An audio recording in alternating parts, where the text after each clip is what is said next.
नमस्कार, आप देख रहे हैं NIP न्यूज और मैं हूं आपके साथ ज्योति कनौजिया। ये नजर डालते हैं खबर की ओर।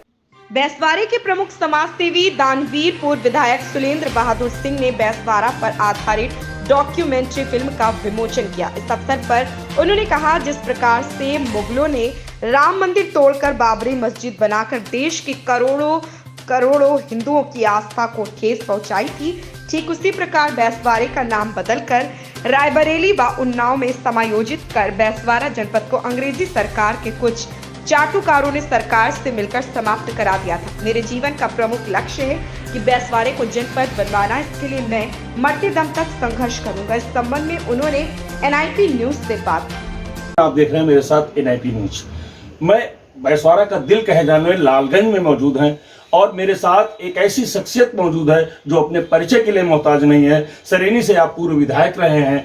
आप दानवीर जिनको कहा जाता है, बैसवारे से लेकर के काशी तक, बनारस की धरती तक आप दानवीर कहे जाते हैं, जिन्होंने करोड़ों रुपया शिक्षा के क्षेत्र में गरीबों के कल्याण के लिए, गरीबों के उत्थान के लिए, बहन बेटियों की शादी के लिए जिन्होंने करोड़ों रुपया दान किया है, ऐसे दानवीर हमारे साथ हैं आदरणीय सुरेंद्र बहादुर सिंह जी। मैं उनसे बात करूंगा। विधायक जी, आपका NIP न्यूज में बहुत बहुत स्वागत है। धन्यवाद, बहुत बहुत। विधायक जी, अभी आपने बैसवारा के नाम पर एक डॉक्यूमेंट्री फिल्म बनाई है जिसका आज आपने जिसका रिलीज हुई है, उद्घाटन हुआ है। क्या कहना चाहेंगे कि क्या कारण था कि आपको बैसवारा के ऊपर एक डॉक्यूमेंट्री फिल्म बनाना पड़ा? जैसे भारतवर्ष हमारी मातृभूमि है और हम उससे प्यार करते हैं, उसके सम्मान से हमारा सम्मान जुड़ा हुआ है, उसके गौरव से हमारा गौरव जुड़ा हुआ है। इसी प्रकार बैसवारा हमारी जन्मभूमि है। जिसको अपनी जन्मभूमि से प्यार नहीं होगा वो मनुष्य नहीं है, नरपत समान है जी। तो उसी तरह बैसवारा से हमको इतना लगाव है, इतना प्रेम है और इतना हम बैसवारा से अपने को गौरवान्वित करते हैं। जिस प्रकार एक संतान कहता है, हम अपने माता, अपने पिता की कोख से जन्म लेकर के अपने को गौरवान्वित समझते हैं, ऐसे माता पिता की कोख से जन्म लेकर गौरवान्वित समझते हैं। उसी तरह हम बैसवारा की धरती में जन्म लेकर के हम अपने को गौरवान्वित समझते हैं। और यही सोचकर हमने जब देखा कि राम मंदिर जो औरंगजेब द्वारा ध्वस्त कर दिया गया था और उसके निर्माण के लिए हमारी करोड़ों भारतवासियों ने बलिदान दिया और उसके पुनरुत्थान के लिए सर्वस्व अपना निछावर किया, क्योंकि राम जन्मभूमि एक ही हो सकती है। राम जन्मभूमि भारतवर्ष में कोई दूसरी नहीं हो सकती।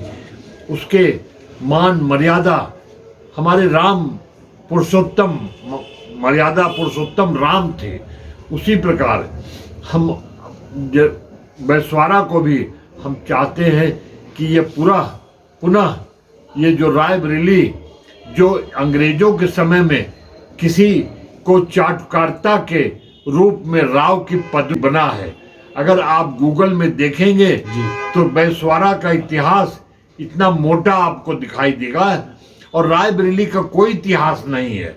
अगर रायबरेली से बैसवारा के क्षेत्र को हटा दीजिए तो रायबरेली का कोई अस्तित्व नहीं है। विधायक जी, अभी आपने बैसवारा जनपद बनाओ अभियान चला रखा है, उसका क्या मेन उद्देश्य है? देखिए, कोई भी आप स्वतंत्रता संग्राम से लेकर के आज तक देखिए, कोई भी आप अगर आंदोलन, कोई भी आपका जो उद्देश्य है जो आप चाहते हैं, वो जब शांति रूप से नहीं प्राप्त होता है तो आप आंदोलित हो जाते हैं और आंदोलन करते हैं। क्रांतिकारियों ने अंग्रेजों के खिलाफ आंदोलन किया तो आज हमको देश स्वतंत्र, हम स्वतंत्र देश में हम विचरण कर रहे हैं, रह रहे हैं।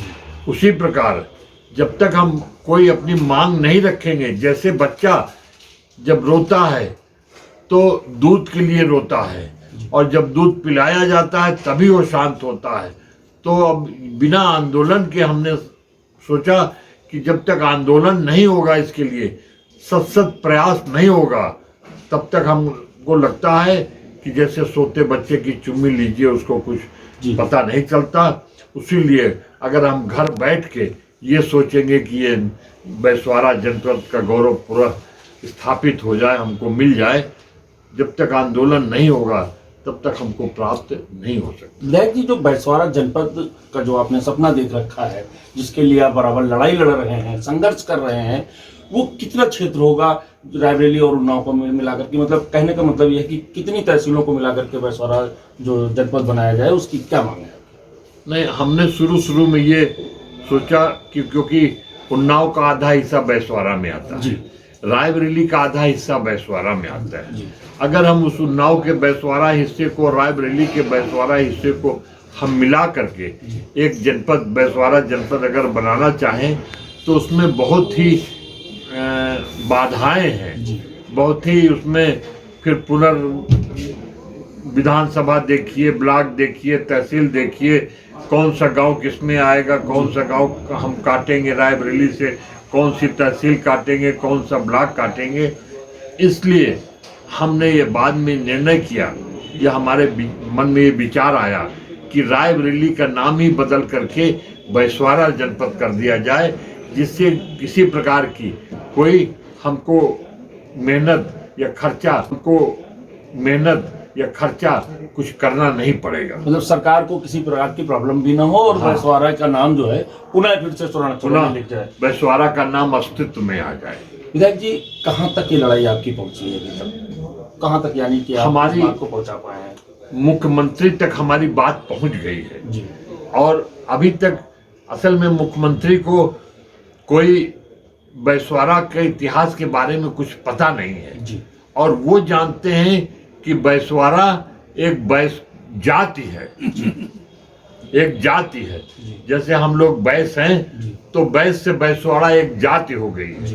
तो हमने उनको समझाया कि बैसवारा एक जाति नहीं है, एक इतिहास है बैसवारा, और बैसवारा पर दर्जनों पुस्तकें विभिन्न विद्वानों ने, लेखकों ने लिखा है। ये कोई हम अपनी इच्छा अनुसार नहीं करें। जिस प्रकार इलाहाबाद का नाम बदला गया, प्रयागराज हो गया, फैजाबाद का नाम बदला गया, अयोध्या हो गया, तो वो क्यों हुआ? उनके पुराने इतिहास की वजह से वो नाम बदला गया। उसी तरह बैसवारा का भी एक पुराना इतिहास है। हम चाहते हैं उसी इतिहास के आधार पर रायबरेली का नाम बैसवारा कर दिया। हमसे बात। इस खबर में फिलहाल इतना ही। मिलते हैं दूसरी खबर में NIP न्यूज के साथ।